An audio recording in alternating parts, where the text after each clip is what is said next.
بسم الآب والابن والروح القدس إله واحد أمين.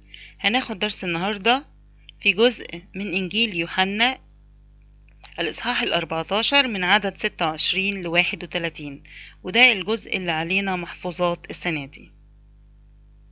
كتب يوحنا عن اللقاء الأخير لسيد المسيح مع تلاميذه لما وعدهم بحاجتين مهمين جدا، وعدهم بالروح القدس ووعدهم إن هو هيديهم سلام، وقال لهم: وأما المعزي الروح القدس الذي سيرسله الآب باسمي فهو يعلمكم كل شيء ويذكركم بكل ما قلته لكم. سلام أترك لكم، سلامي أعطيكم، ليس كما يعطي العالم أعطيكم، لا تضطرب قلوبكم ولا ترهب.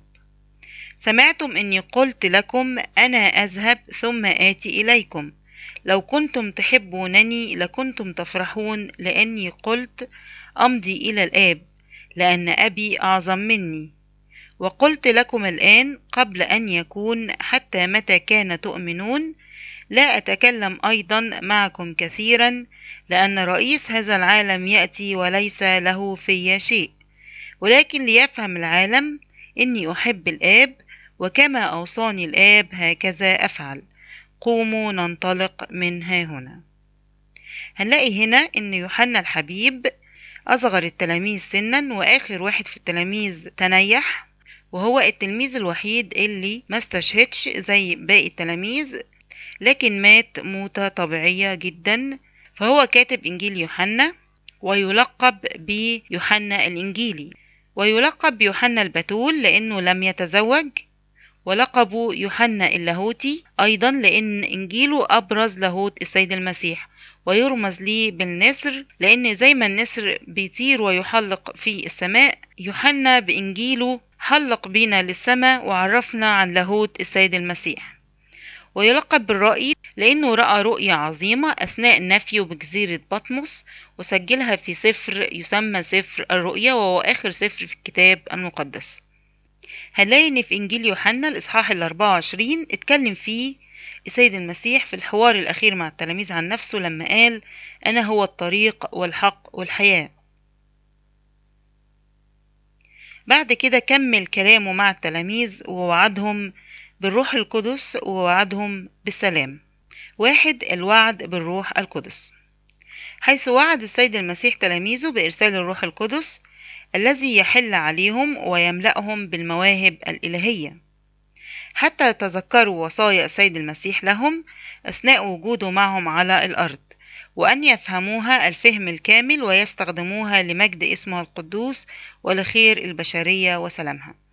فبعد صعود السيد المسيح للسماء وأرسل ليهم الروح القدس اللي حل عليهم، فملأهم بالشجاعة وملأهم بالمواهب الإلهية. والروح القدس فكرهم بكل كلمة المسيح قالها، تعاليمه ووصاياه ومعجزاته، وقدروا يكتبوا الكتاب المقدس ويتذكروا كل كلمة قالها المسيح، وقدروا بشجاعة يبشروا في كل مكان في العالم بتعليم السيد المسيح وبالإيمان المسيحي وفداء السيد المسيح للإنسان.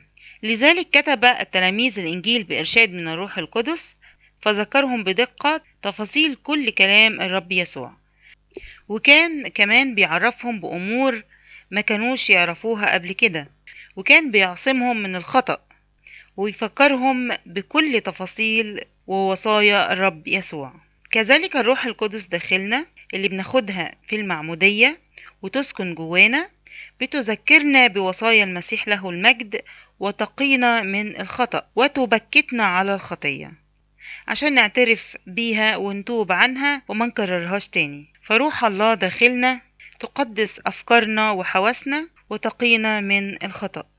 دور الروح القدس مع التلاميذ هنقول إنه بيحل عليهم ويملأهم بالمواهب الإلهية، زي كده ما شفنا بطرس يوم 50 لما حل عليه الروح القدس قدر بمنتهى الشجاعة يقف يوعظ لكل اليهود اللي كانوا متجمعين بلغات مختلفة، قدر إن هو يتكلم بلغته، والروح القدس كان يترجم لكل إنسان كان بيسمع كلام بطرس باللغة بتاعته، بحيث إن كل اللي واقفين كانوا فاهمين بطرس كويس جدا كأنه بيتكلم بلغتهم. دي من مواهب الروح القدس. وكان بيدي التلاميذ ان هم يتكلموا بلغات مختلفة لم يكن يعرفوها من قبل كده. لما يدخلوا البلاد الغريبة ويبشروا بكلمة ربنا، كان الروح القدس بيعلمهم لغة البلد اللي بيدخلوها، فكانوا يقدروا يتكلموا بألسنة بمنتهى الشجاعة، بيوصلوا الإيمان لكل مكان. فكانوا يتذكروا وصايا السيد المسيح لهم ويفهموها ويستخدموها لمجد اسمه، ويسكب الله محبته في قلوبهم. ومعنى كلمة المعزي هي المعلم والمرشد والمدافع.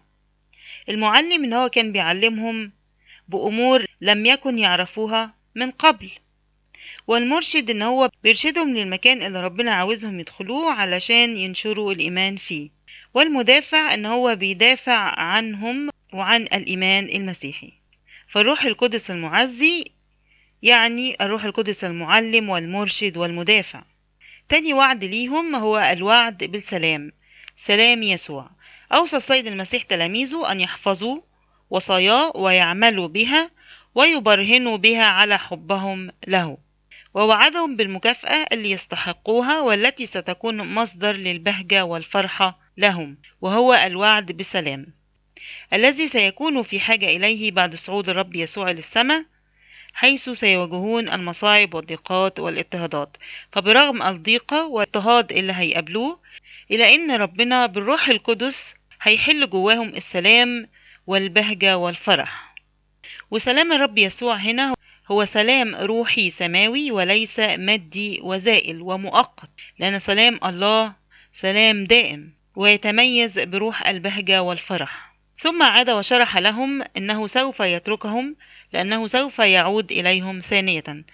وهنا بيكلمهم على أن خلاص الوقت جه علشان رسالة الفداء تكمل وخلاص الإنسان يتم، وبيوعدهم إن هو جاي تاني. لذلك لا يحزنوا أو يضطربوا يعني يخافوا، بل يفرحوا لإتمام رسالة الفداء التي من أجلها جاء المسيح له المجد إلى العالم. وكان هدف التجسد أصلا كان هدفه هو الفداء وخلاص الإنسان. وفي قول الرب يسوع ليهم لما قال لهم لو كنتم تحبونني لكنتم تفرحون لأني أذهب إلى الآب لأن أبي أعظم مني، لا يعني هنا أن المسيح أقل من الآب، إنما يقصد أن حالة الآب في مجده وبهائه أعظم من حالة الابن المتجسد وهو على الأرض، لأنه لبس صورة الهوان بتجسده وصلبه وما لحق به من إهانات من أجل خلصنا. إذن هنا يقصد المقارنة ما بين حالة وحالة، إن حالة الآب في مجده وبهائه وعظمته أعظم كتير من حالة الابن وهو في الجسد في صورة الضعف والهوان.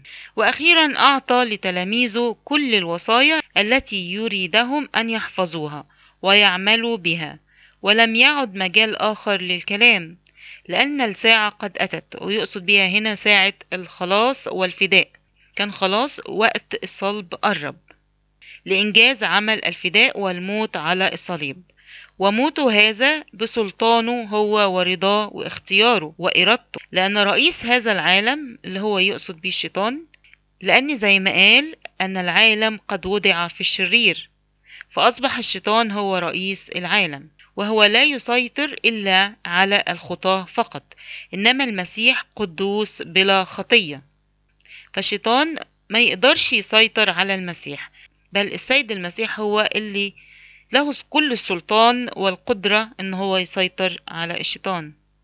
وقد مات السيد المسيح على الصليب لفدائنا تنفيذا لمشيئة أبيه التي هي نفس مشيئته هو ووصية الآب التي يعمل بها، لأن احنا عارفين إن الابن مساوي للآب في الجوهر، وإن الله الآب والله الابن والله الروح القدس هو إله واحد ولهم مشيئة واحدة ويشتركوا في عمل واحد.